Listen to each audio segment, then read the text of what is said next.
Ayo. Assalamualaikum warahmatullahi wabarakatuh. Kami dari kelompok 2 akan menjelaskan tentang thermodynamic calculation and performance of geothermal power plant. Next. Nah, outline yang akan kami jelaskan di sini yang pertama ada introduction, single phase power plant, binary cycle power plant, dan the compression of different power system. Next. Kelompok kami beranggotakan 5 orang. Yang pertama, saya sendiri admin Jessica Sular Besain, ada Iksan Manikam, Sulfan, Muhammad Hafid, dan Akba Gusari. Next. Nah, yang pertama di sini ada geothermal power plant. Nah, terbagi atas steam condenser turbine dan binary cycle units. Yang pertama, steam condenser turbine ini dapat digunakan untuk operasi flash atau dry system plant dengan suhu pada keadaan intermediate hingga high temperature, yaitu berkisar antara lebih dari 150 derajat Celcius. Perbedaan antara flash plant dan dry steam plant adalah tidak dibutuhkan by separation sehingga memiliki desain yang lebih simpel dan murah. Nah, yang kedua ada binary cycle plants. Nah, biasanya dipasang untuk mengekstrak panas dari fluida geothermal yang memiliki temperatur dari rendah hingga intermediate, yaitu berkisar antara 70 derajat Celcius sampai 170 derajat Celcius. Nah, binary plants lebih kompleks dibandingkan dengan steam condenser turbine. Next. Nah, pada slide ini ada dua gambar. Nah, pada gambar yang pertama, itu menjelaskan proses dari single flash system dimulai dengan naiknya geofluid dari reservoir ke permukaan. Kemudian akan dipisahkan melalui separator. Nah, fase air akan dialirkan ke suhu injeksi. Sementara itu, fase uap akan digunakan untuk menggerakkan turbin. Nah, setelah menggerakkan turbin, uap akan dikondensasi menggunakan kondenser yang kemudian dialirkan ke sumur injeksi atau tempat persebaran lainnya. Nah, pada gambar yang kedua, ini yaitu proses dari binary cycle system. Nah, berbeda dengan single phase system condensing turbine. Pada binary cycle terdapat yang dinamakan working fluid. Pada sistem ini, geofluid tidak pernah menyentuh turbin, melainkan digunakan untuk menguapkan working fluid, yang kemudian working fluid inilah yang akan menggerakkan turbin. Next. Nah, pada ini terdapat tabel. Teman-teman bisa lihat, dan tabel ini menunjukkan efisiensi energi tanpa mengalami kehilangan panas dan kapasitas produksi setiap ton geothermal water pada setiap temperatur. Nah, efisiensi energi siklus pada tabel tersebut menunjukkan semakin tinggi temperatur geothermal, maka semakin tinggi efisiensi energinya. Next.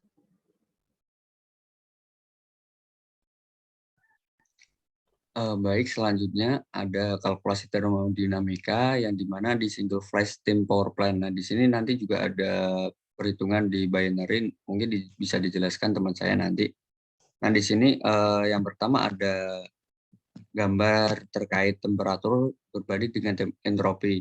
Nah, yang di sini yang di sumbu Y dengan keterangan temperatur, dan di sumbu X-nya ini dengan keterangan entropinya.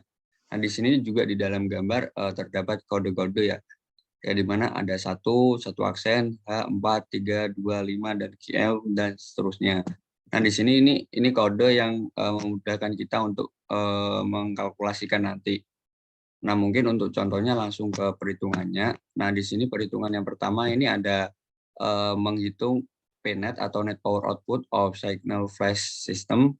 Nah, di sini perhitungannya dengan rumus PNet sama dengan QM1, yang dimana QM1 ini mass flow rate of flash system.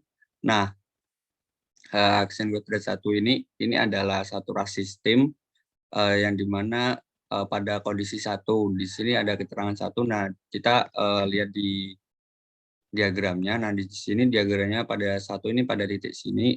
Jadi kalau untuk saturasi uapnya itu kondisi satu itu berada di sini nanti. Nah, kemudian dikurangi dengan H2. H ini adalah entalpinya, entalpi pada kondisi titik 2 di sini. Kemudian satu dikurangi X. Dengan X sendiri ini adalah electricity konsumsi presentasi. Nah, dibagi dengan 3,6 dikali dengan mu OI. Nah, ini mu OI ini di sini turbin isentropik efisiensi. Kemudian ada mu M adalah efisiensi mesin, kemudian ada mu G efisiensi generator. Kemudian perhitungan yang kedua ada net power output per ton geothermal water.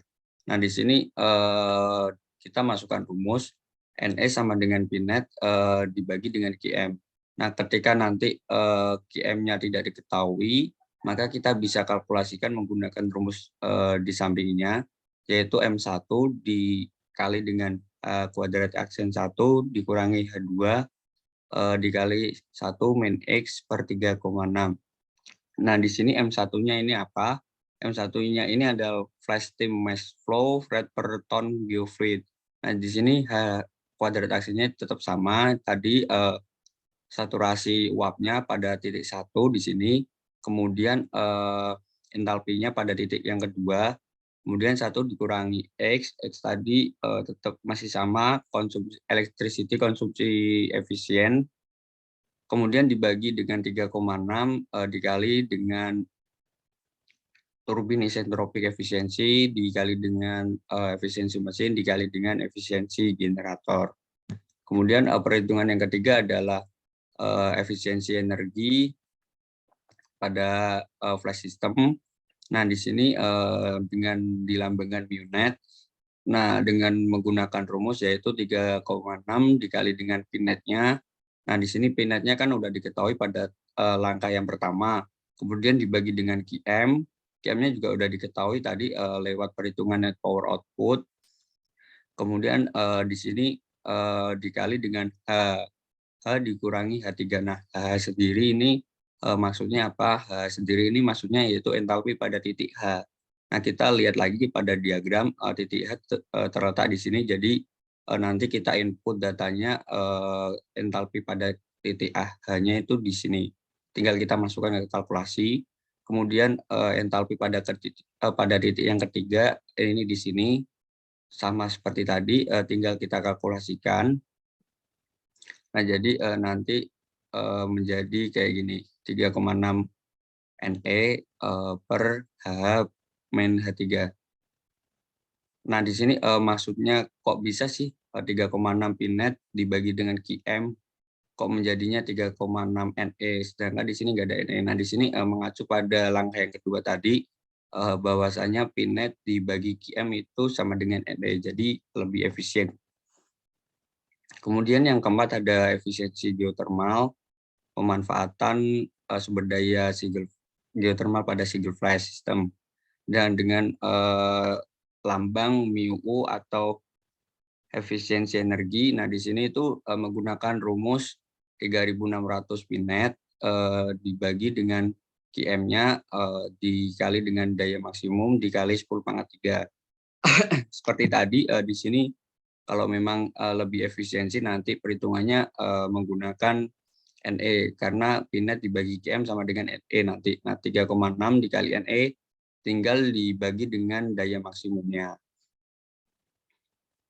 Kemudian untuk rumus yang terakhir yaitu mencari daya maksimum yang tersedia dari energi ini. Nah, dengan menggunakan rumus apa? Dengan menggunakan rumus Wmax sama dengan HH dikurangi H5 dikurangi TE. Nah, TE-nya ini S dikali SH dikurangi S5. Nah, di sini HH-nya ini seperti tadi yang kita jelaskan, yang di mana entalpi pada titik H di sini dikurangi dengan entalpi pada titik yang kelima pada diagram. Kemudian yang TE sendiri ini, TE ini adalah temperatur termodinamika pada lingkungan. Nah, kemudian dikali dengan entropi pada titik H, kita cari entropi ini, entropi pada titik H. kemudian entropi pada titik yang kelima. Jadi untuk perhitungan daya maksimumnya dengan menggunakan rumus ini. Kemudian bisa dilanjut.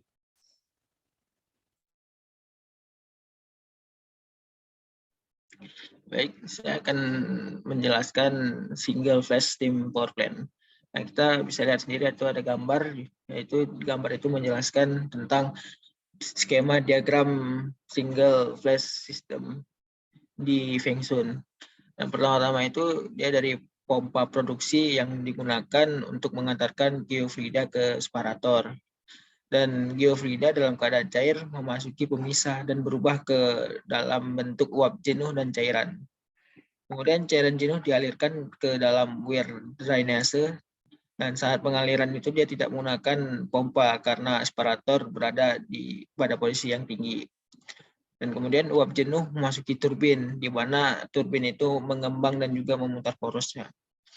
Setelah itu, uap dari turbin memasuki kondensor dan dikondensasikan langsung dengan air pendingin yang berasal dari sungai maupun dari danau. Dan kemudian uap yang dikeluarkan mengandung gas yang tidak bisa dikondensasikan lagi dan akan ditekan oleh air ejektor untuk memastikan kondenser itu berada di keadaan vakum. Mungkin bisa dilanjutkan.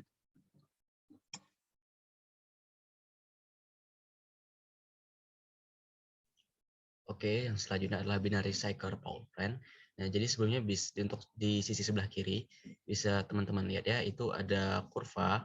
Nah, kurva ini diplot untuk sumbu X-nya itu adalah S atau entropi dan sumbu T-nya itu adalah temperatur yang dinyatakan dalam Kelvin. Nah, dapat dilihat itu ada beberapa variabel yang nantinya akan kita pakai untuk melakukan perhitungan termodinamika untuk binary cycle power plant. Nah, untuk perhitungannya sendiri itu hampir mirip untuk single flash steam. Nah, bisa kita lihat yang pertama itu ada net power output of binary cycle atau bisa kita simbolkan dengan Pnet, itu dinyatakan dalam kilowatt.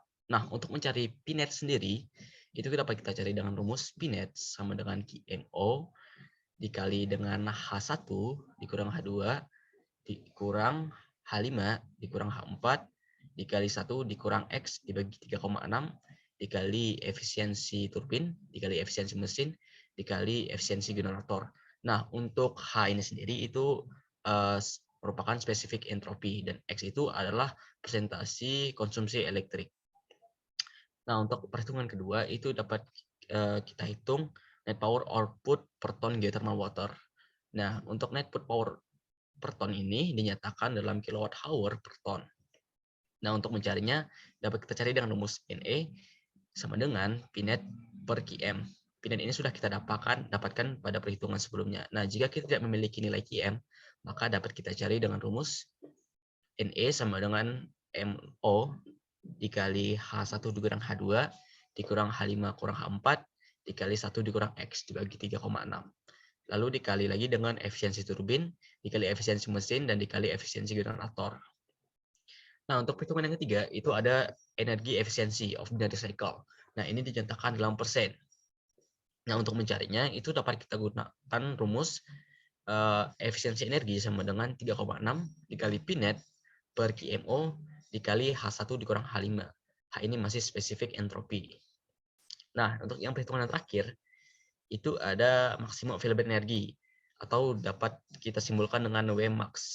Nah, untuk mencari Wmax ini sendiri dapat kita cari dengan rumus Wmax sama dengan C dikurang TH dikurang TE dikurang TE lalu dikali C lalu dikali ln TH per TE. Oke, next. Nah, ini merupakan glosarium untuk perhitungan yang sebelumnya kami lakukan.